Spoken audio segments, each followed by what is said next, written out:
안녕하세요. 상담사를 선택하는 것부터 쉽지 않으실 텐데요. 대체적으로 상담을 잘한다는 게 뭘까? 한마디로 자기 분석과 자기 이해가 잘 돼 있는 사람이 좋은 상담사가 아닐까라는 생각을 해봅니다. 상담사마다 강점이 있어요. 어떤 사람은 논리적인 분석을 잘할 수도 있고요. 정서적 감수성이 높은 사람도 있을 거예요. 다 개발이 되기 때문에 어쨌거나 임상이 풍부할수록 좋다라고도 말씀을 드릴 수도 있지만, 여러 상담사에게 상담을 받았을 때 꼭 그렇지만은 않다라는 생각을 했어요. 상담사가 감정이입을 잘하고 감수성이 풍부하다 하더라도 내담자분이 어떤 정신적인 역사를 가지고 있고 어떻게 도움을 드릴 수 있을지 분석이 돼야 됩니다.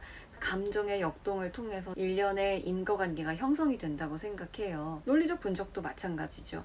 어쨌거나 목표는 같은 곳을 향해 있어요. 감정이입을 잘한다는 건 내사, 전이, 역전이, 투사적 동일시 등등등, 감정이 여기서 어딘가로 전해지는 걸 이 전이, transference라고 하죠. 심리적인 에너지가 어딘가에서 어딘가로 이동하거든요. 현상은 보이지 않지만 분명히 실제하고 있어요.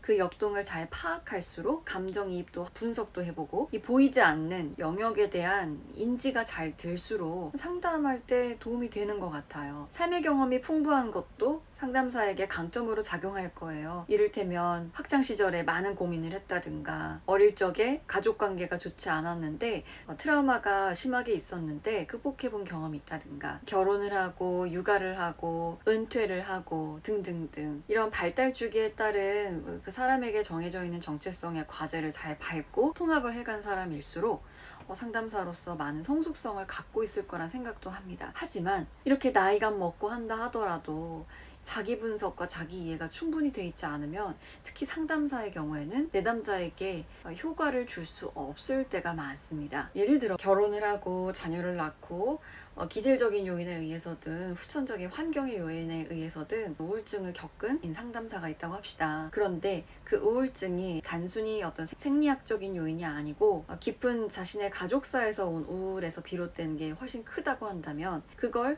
건강하게 딛고 일어나지 않을 경우 비슷한 증상을 보이는 내담자에게 과도하게 동일시가 되고 감정에 몰입이 되면서 헤어나지 못하고 같이 엉켜있는 경우도 발생해요. 물론 상담사는 처음에 내담자 분이 느끼는 감정과 비슷한 감정 경험을 해요. 하지만 거기에서 거리를 두고 분석하기도 하고 같이 느끼기도 하는 이 왔다 갔다가 잘 돼야 하거든요. 근데 자기 문제가 잘 해결되지 않고 내가 어떤 감정을 느껴왔는지, 어디에서 상처가 있었고 어떻게 극복해 가는지에 대한 이해가 안 돼 있으면 그냥 빠지기만 한다는 거죠. 내담자에게 비슷한 우울의 감정을 느꼈는데 그게 단순히 내담자의 감정이 아니었고 나의 우울도 같이 엉겨 붙었던 거구나, 내 것과 너 것을 잘 분리하고 인지할 수 있으면, 그리고 상담 장면에서 유연하게 그걸 도움이 되는 자원으로 활용할 수 있다면 괜찮은 거겠죠. 또 이런 면도 있습니다. 공감은 독특한 차이가 있지 않는 한, 예를 들면 자폐 스펙트럼이라든가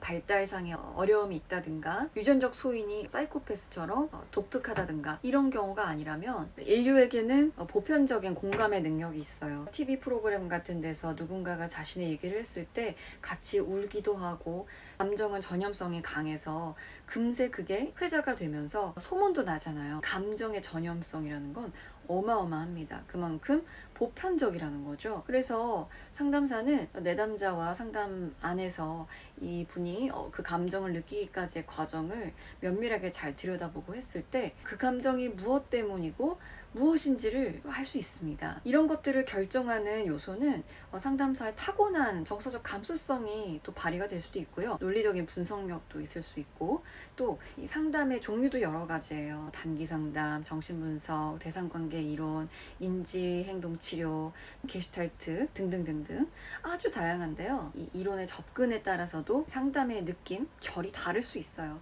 목표도 조금씩 다를 수 있어요. 어쨌거나 내담자분이 나아질 수 있도록 기본적으로 필요한 건 이 자기 이해, 자기 분석일 것 같아요. 그래서 예전에 제가 찍었던 영상 중에 상담사가 자기 얘기를 많이 하거나 내담자의 얘기에서 중심을 자기로 계속 가져가는 경우가 있는지 보시라고 말씀을 드린 적이 있는데, 자기 문제가 해결이 안 된 경우에 그런 역동이 발생할 수 있어요. 한두 번 정도야 그럴 수 있거든요.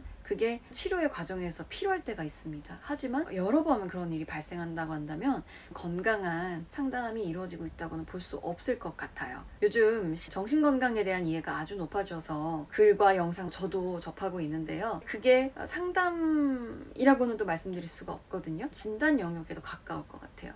당신은 이런 문제가 있었습니다라고 정확하게 짚어주는 것에서 현주소를 파악하면 그 다음에 어떤 과정과 부단한 습관을 들이는 노력을 통해서 나아지도록 변화가 되는 건데, 계속 진단만 반복하게 되면 실제로 내가 변하지 않으면서 변하는 것 같은 약간의 쾌락을 느낄 수도 있거든요. 내가 교통사고를 당해서 머리가 안 돌아갔던 경험을 해본 사람은 그거 알아, 나 말 안 해도 알 것 같아. 하지만 치료적인 방향으로 가게끔 도와주는 과정에 대한 전문성이 있는 사람이어야 상담을 잘할 거예요. 진단이 물론 좋은 시작이 돼야 하지만 상담은 과정이기 때문에, 이를테면 육아 프로그램에서 저 아이가 문제가 있어요, 막 소리를 지르고 하는데 그것만 보면 우리가 짜증도 나고 지금 왜 저래? 이렇게 생각할 수 있잖아요. 하지만 그 아이가 어떤 문제가 있었고 어떤 아픔이 있었는지 과정을 들으면 제가 저래서 저랬구나 이해가 되면서 공감도 되잖아요. 상담은 주로 드러나는 것과 달리 그 장면 속에서 내담자와 상담사가 느끼는 그 무엇, 그 교감이 있는 과정을 반드시 수반합니다. 그래서 제가 프로세스에 대한 말씀을 계속 드리는 것 같아요. 정리하자면 진단은 보통 정신건강의학과에서 많이 한다고 한다면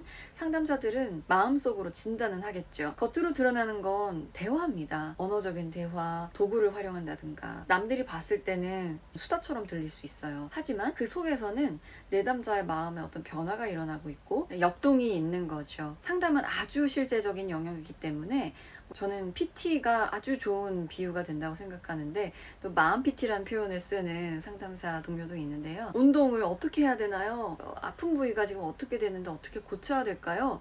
계속 물어보면 어떻게 얘기하겠어요? 일단 와보세요. 인바디를 체크하고, 그럼 그게 진단이라고 한다면 이제는 이런 식으로 운동하셔야 됩니다. 트레이너를 통해서 배우잖아요. 부단히 훈련을 시켜서 나아지는 그 과정을 거쳐야만 아는 거잖아요. 그래서 정말 적어도 3에서 5회 10회까지는 받아보시면 좋겠다라고 말씀을 드리는 건데요. 제가 가장 핵심적으로 강조하고 싶은 것은 자기 분석이 잘 되고 있는 사람인지, 그걸 어떻게 확인할 수 있냐, 상담사가 내담자 중심으로 진행을 잘 하고 있는지, 내담자의 분량을 계속 자기 것으로 가져가는지 아닌지를 보시고, 상담사의 반응, 상담사가 해주는 말과 제시해주는 방향이 장기적으로 봤을 때 나한테 도움이 되는지를 보시라는 거죠. 그렇게라도 간단하게 일단 말씀을 드리고 정리해볼까 해요. 이 과정 속에서 마음에 해갈이 있으셨다면 좋아요와 구독 부탁드리고요. 다음에 또 뵐게요. 안녕.